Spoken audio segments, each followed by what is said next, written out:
If you died today, what dreams, what ideas, what gifts, what talents, what voice, what stories will die with you?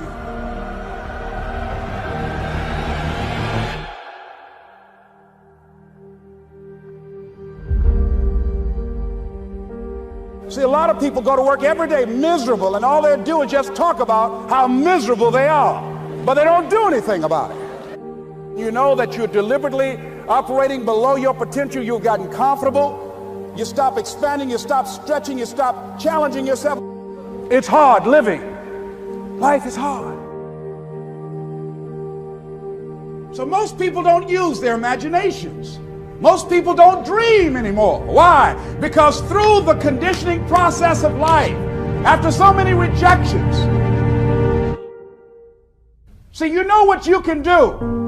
You know what you have done, and you also have seen what has been done by others in your environment and by others in your circumstances. Then you look at where you want to go, and what most people do, they do that which they feel they know that can work because they've already done it or they've seen it done. And so they allow their negative history to determine the possibilities for them. And so when they run into a roadblock, even if they have something beyond their comfort zone, when they run into a roadblock, something happens to them. Most people allow life to control them and their circumstances. Look into the future. What is it you want? What is it you'd like to create for you? You want to make your dream come true, you got to stay focused. Some people rather get even than get ahead. Stay focused on where you want to go. This is not going to be it for my life. I deserve more than this. See, that will start making you do some stuff.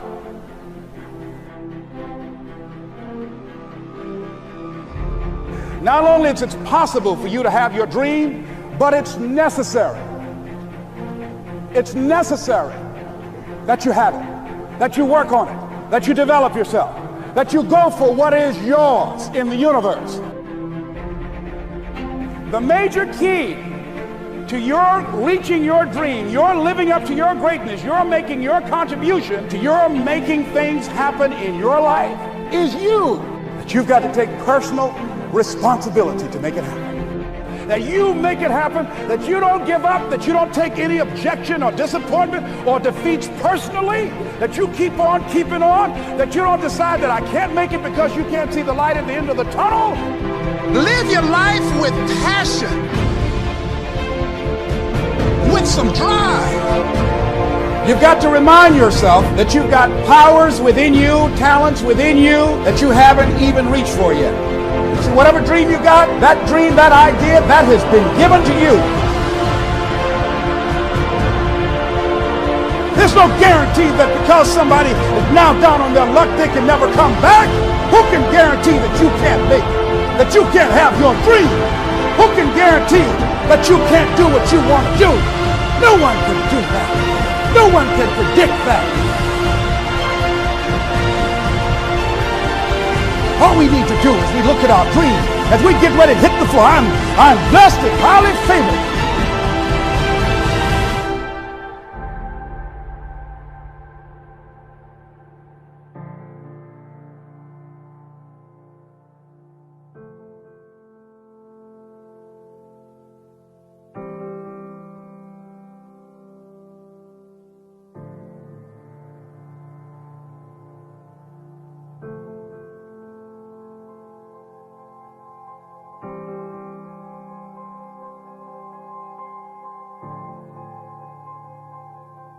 How could a man hit a target he could not see? That's a pretty good question. Here's another one. How can you hit a target you do not have? Besides, planes are built for flying. Ships are built for sailing. Houses are built for living. And man, too, was built for purpose. He was designed for accomplishment. He's engineered for success. He's endowed with the seeds of greatness. And the greatest danger we as human beings have is when we do not do anything at all. People today complain of lack of time. It's not lack of time that's the problem, it's the lack of direction. Are you a wandering generality, or are you a meaningful, specific? Are you going to work tomorrow because that's what you did yesterday? If that's the reason you're going tomorrow, you won't be as good tomorrow as you were yesterday because you're 2 days older and no closer to the goal you do not have.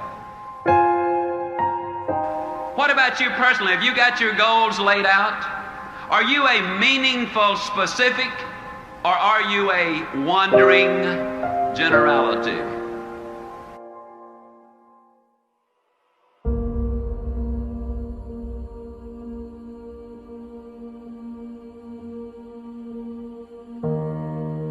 See, you are part of an equation, and you are needed.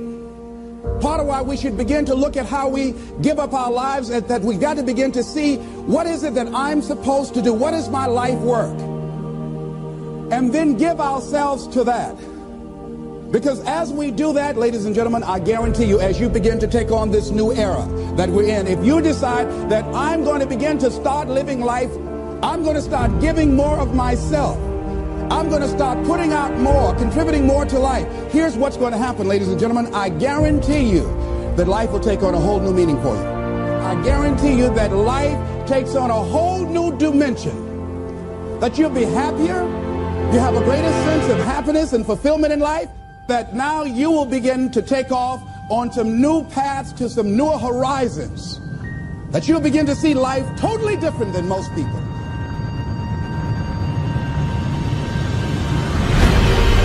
You got to have those long-range goals. And the rule is a simple one. You go as far as you can see. And when you get there, you'll always be able to see further. Are you a wandering generality, or are you a meaningful specific? And most of us go through life because we're not using that which we've been given, that we are punished, that we're going through life getting up in the morning with no reason to get up.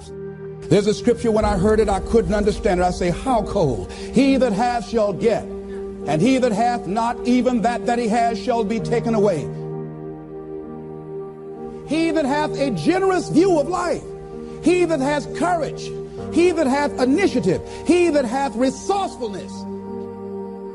I say it with all of my heart. I know in my mind that man was designed for accomplishment, that he's engineered for success, that he is endowed with the seeds of greatness.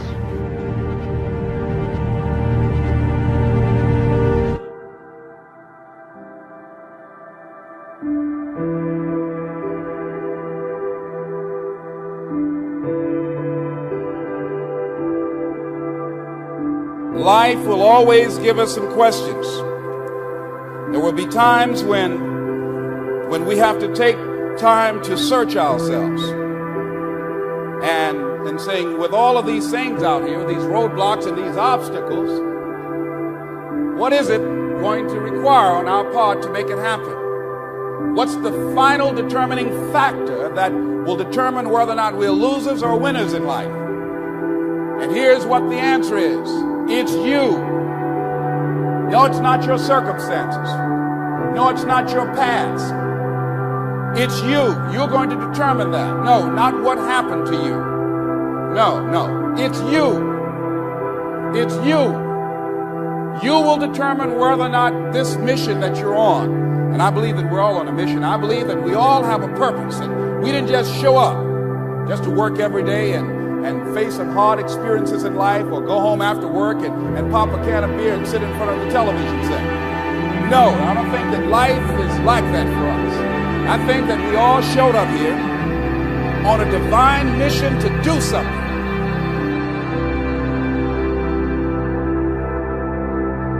See, all of us have to begin to work to overcome certain things that we have picked up along the way in life. You've got to watch the energy that you're around, and you've got to start searching yourself to ask yourself, what is it? Is this really me? When you look in the mirror, when you look at your life, when you look at where you want to go, you got to ask yourself the question, is this really me? Samuel Smiles says, life will always be to a large extent what we ourselves make it. What we make it. What you make your life. Not what circumstances will make of it. Not what other people will make of it. But what you make of your life. That's what your life will be. Not what other people say it will be. Not what the environment will try and dictate to you. No. What you make it.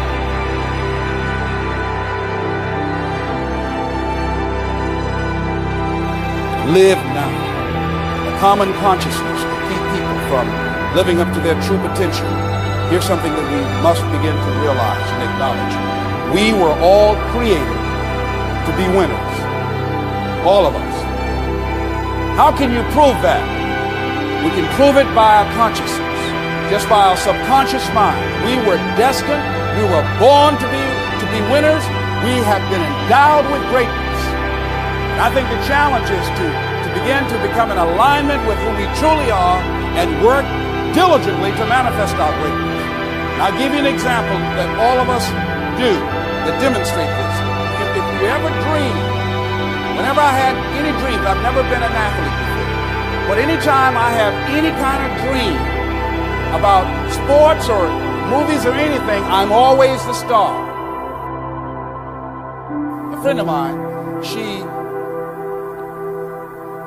did her father's eulogy, and people were amazed at her, how they knew that she was daddy's little girl. They knew that they were very close, inseparable.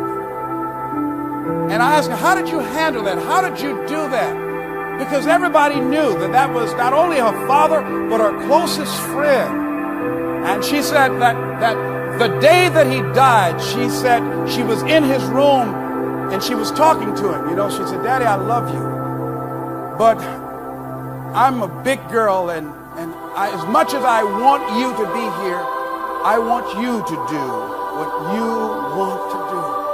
But I must tell you, Daddy, I love you and I'm going to miss you. I'm afraid of thinking of life without you. And she said her father started moving his lips and he couldn't speak too loud, and she got closer and he said to her, you're going to be all right. You're going to be all right. And she said that gave her the look in his eyes. That gave her a certain assurance that there was something that even death couldn't conquer that was in her father, that was now a part of her. And that was, death could not take his spirit.